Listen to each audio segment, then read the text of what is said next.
इस हमले की योजना बन रही है कि हम भारत जाके हैवानियत करेंगे, 26 लोगों को मार डालेंगे, और हमें पता ही नहीं है। क्या ये हमारी एजेंसियों की विफलता है कि नहीं है? मोमिन खां मोमिन का एक शेर है कि उस गैरते नाहीद की हर तान है दीपक, उस गैरते नाहीद की हर तान है दीपक, शोला सा लपक जाए है आवाज तो देखो। दोस्तों, आज हम बात करने जा रहे हैं प्रियंका गांधी की।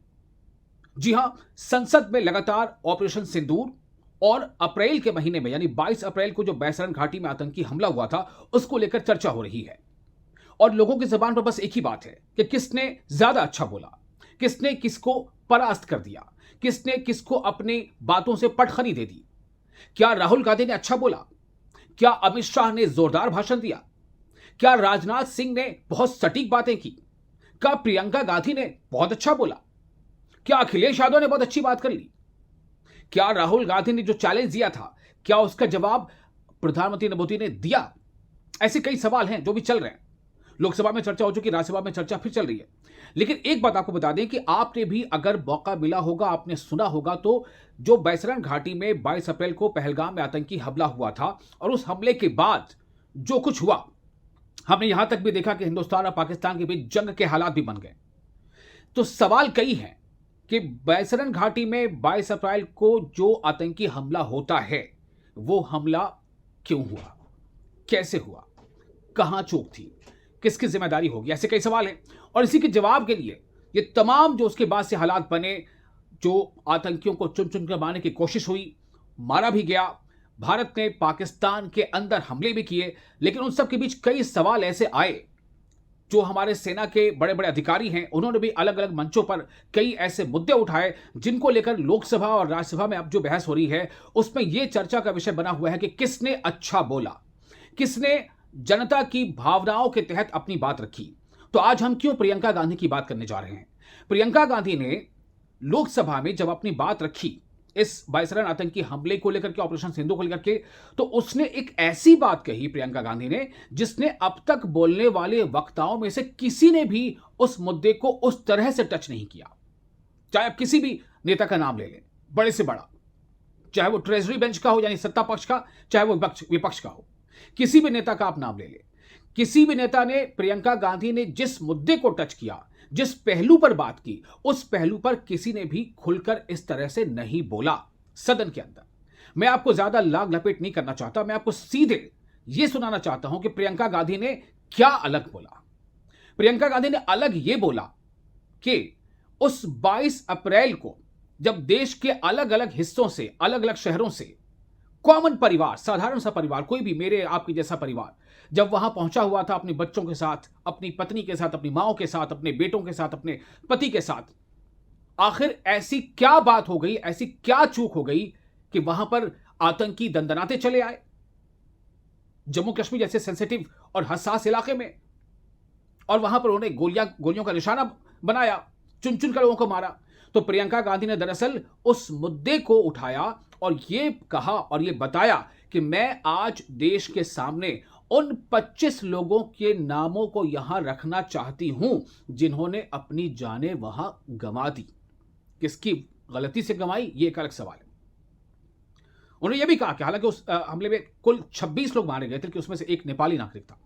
तो जिन 25 लोगों की जानें गई हैं, किसी भी वक्ता ने उन 25 के नाम को वहां पर नहीं लिया जो प्रियंका गांधी ने लिया। लेकिन जब प्रियंका गांधी उन 25 लोगों के नाम ले रही थी, या जब उन्होंने नाम लेना शुरू किया, तो वहां क्या स्थिति बनी, यह भी काफी सोचने वाली है कि किस तरह से उनके नाम लेते के साथ ही वहां पर नारेबाजी सत्ता पक्ष के लोगों की तरफ से होने लगी, और फिर उसका जवाब जो ऑपोजिशन की तरफ के जो लोग थे उन्होंने क्या दिया, यह भी काफी अहम है इसको ना। चूंकि हम बात राष्ट्र की करते हैं, हम बात भारत की करते हैं, हम भारत भारतीयता की करते हैं, हम भारत भारतीयों की करते हैं, हम जब बात भारतीयों के करते हैं, इंडियन के करते हैं, तो फिर वहां पर इस तरह की नारेबाजी की चर्चा की जरूरत क्या थी, इस नारेबाजी की क्या जरूरत थी।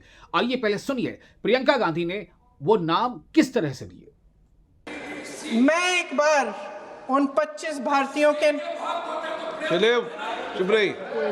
मैं एक बार उन 25 भारतीयों के नाम इस सदन में पढ़ना चाहती हूं, ताकि यहां बैठे हर सदस्य को यह एहसास हो कि वे भी हमारी तरह इंसान थे, किसी राजनीतिक बिसात के मोहरे नहीं थे। वे भी इस देश के बेटे थे, वे भी इस देश के शहीद हैं। उनके परिजनों के प्रति हम सब की जवाबदेही बनती है, उन्हें सच्चाई जानने का हक है। समीर गुहा भारतीय, बिट्टन अधिकारी, मनीष रंजन, हेमंत सुहास जोशी, विनय नारवाल, सुशील नथनियल, अतुल श्रीकांत मोने, सैयद आदिल हुसैन शाह, नीरज उद्वानी, एन रामचंद्रन, संजय लक्ष्मण लेले, मानिए प्लीज। दिनेश अग्रवाल, दिलीप दिल से, प्रशांत कुमार सतपति, JS चंद्रमौली। अब आप बोलिए, अब आराम से बोलिए। JS चंद्रमौली, यतीश परमार, S मधुसूदन राव, माननीय सदस्य, नारेबाजी का सदन नहीं है। शैलेश कलाटिया, ये तरीका ठीक नहीं है आपका। मंजुनाथ राव, कौस्तभ गनबोटे, शुभम द्विवेदी। जय हिंद। तो सुना आपने, प्रियंका गांधी ने, जो कांग्रेस के सांसद हैं वायनाड से, उन्होंने सदन में उन तमाम लोगों के जो अब अपने परिवार के बीच नहीं हैं, जो अब इस दुनिया में नहीं हैं, उनकी यादें रह गई हैं, उनकी खूबसूरत यादें वही बाकी रह गई हैं, और उनके अपने लोगों के जहनों में जो उस वक्त वहां मौजूद थे, वो चीख पुकार रह गई है।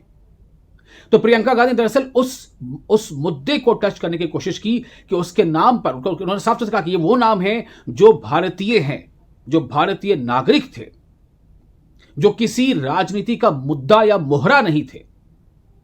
लेकिन पता है आपको क्या हुआ? जब प्रियंका गांधी नाम ले रही थी उन 25 लोगों के, उन 25 भारतीयों के, तो ट्रेजरी बेंच, जिसे हम सत्ता पक्ष का बेंच कहते हैं, उस तरफ से हर नाम, जैसे ही प्रियंका गांधी नाम लेती थी तब उधर से आवाज आती थी हिंदू। जैसे ही प्रियंका गांधी नाम लेती थी उधर से फिर आवाज आती थी हिंदू। जबकि प्रियंका गांधी ने क्या कहा? जैसे ही पहले नाम के बाद ट्रेजरी बेंच की तरफ से हिंदू पुकारा गया तो प्रियंका गांधी ने कहा भारतीय, हिंदुस्तानी, इंडियन। उन्होंने कहा कि ये जो हमला था ये भारतीयता पर था, ये भारतीयों पर था। और खुद प्रधानमंत्री नरेंद्र मोदी ने कहा कि दरअसल भारत में ये एक जो है आपस में एक दंगा कराने की, भारत के लोगों के बीच एक वैमनस फैलाने की और दंगा कराने की साजिश थी पाकिस्तान की। दरअसल ये प्रधानमंत्री ने कहा है। जब प्रधानमंत्री खुद इस बात को महसूस कर रहे तो फिर वहां पर भी सदन के अंदर इस तरह की बात हो रही थी। फिर बाद में क्या हुआ कि प्रियंका गांधी जैसे जैसे नाम ले रही थी वैसे वैसे अपोजिशन बेंच की तरफ से जोर जोर से भारतीय भारतीय भारतीय कहा जा रहा था। अब ये स्थिति क्या है, कैसी है, कौन सही है, कौन गलत है, यह मैं आप पर छोड़ता हूं। लेकिन ऐसा नहीं है कि बातें सिर्फ इतनी हुई हैं। प्रियंका गांधी ने जिस शालीनता के साथ, बिना चीख पुकार के, बहुत ही शालीनता के साथ, बहुत ही संजीदगी के साथ मुद्दे को टच किया, उन जख्मों पर मरहम रखने की कोशिश की, हम और आप उसे कह रहे हैं। लेकिन जिन्होंने अपने प्यारों को खो दिया है, जरा उनसे पूछिए।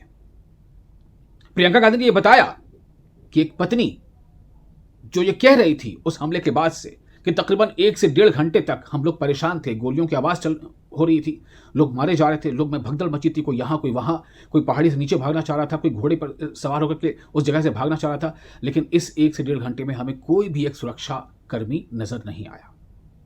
ऐसा क्यों? ऐसे कई सवाल प्रियंका गांधी ने उठाए हैं। मैं बिल्कुल यहां ये नहीं कह रहा कि इसने अच्छा बोला, किसने बुरा बोला, लेकिन हाँ, प्रियंका गांधी ने जिस मुद्दे को उठाया वो सभी के दिल को छू लेने वाला था।